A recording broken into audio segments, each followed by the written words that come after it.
The third thing I want to point out um, is that Job is not, the scholars, the people who have looked at this and really studied this and have tried to figure out where this book, where these events happened chronologically. Um, these people have not come to the conclusion that Job was, 30, 40 years old. Um,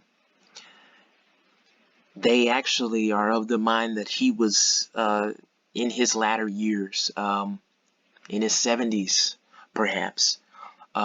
So this is a man who has uh, surpassed middle age and who probably is not of the expectation that he's going to live for another, 50 years or so.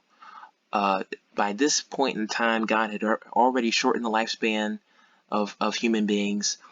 So we don't have a whole lot of 200-year-olds in this period of time. So Job is aware that he has lived the majority of his life up to this point, um, and was probably of the expectation that things would uh, uh, begin to wind down. He's beginning to settle down, um, and that's what makes this story all that more interesting. Because we would expect that something of the magnitude um, uh, that Job had to experience, that events so tragic and so um, trying would occur uh, in his younger years, not in his 70s. Um, but that's what scholars would have us to believe. And um, though its place in the Old Testament um, uh, is not consistent with this, uh, it has also been uh, theorized that um, Job is ancient in the sense that um, he may have lived even prior to Abraham, and so in terms of our time, uh, we're talking about something that happened a very long time ago, even potentially before the life of Abraham. Um,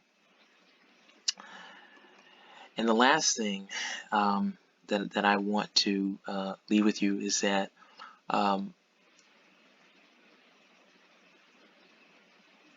I think to say that Job was caught off guard by what ultimately happened to him um, would be a gross understatement.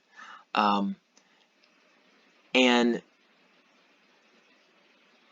in that sense, also, there is a parallel to be made um, between Job's story and that of Adam and Eve back in Genesis 3, because Adam and Eve had no way of knowing that their decision to partake of the forbidden fruit would have implications thousands of years down the road. That their decision would um, bring sin into um, the world in such a way that indeed it would come to define humanity, and that it would yield um, hardship and suffering um, for all of mankind. They had no way of knowing that. And the shift from paradise to um, difficulty, shall we say, was very sudden and sharp in that regard. Such was the case here with Job. The transition from bliss to depression to hardship to suffering, and every other word you could use to characterize his life prior to the loss of his children, the loss of his wealth, could not have been foreseen. He had no way of knowing that that was going to happen to him, especially given the fact that he was held in such high regard with God and with the people around him. And so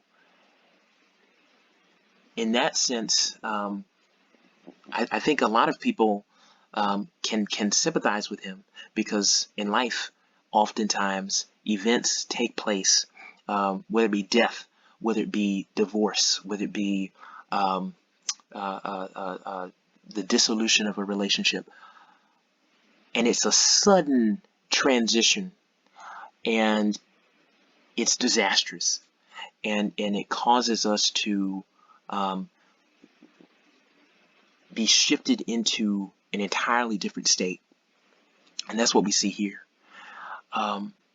Now, the next section we're going to look at is of equal or comparable size. It should really be only about 6 or 7 verses. I believe it's a little longer than the 5 that we read, but it's not going to be too much. And I look forward to seeing you.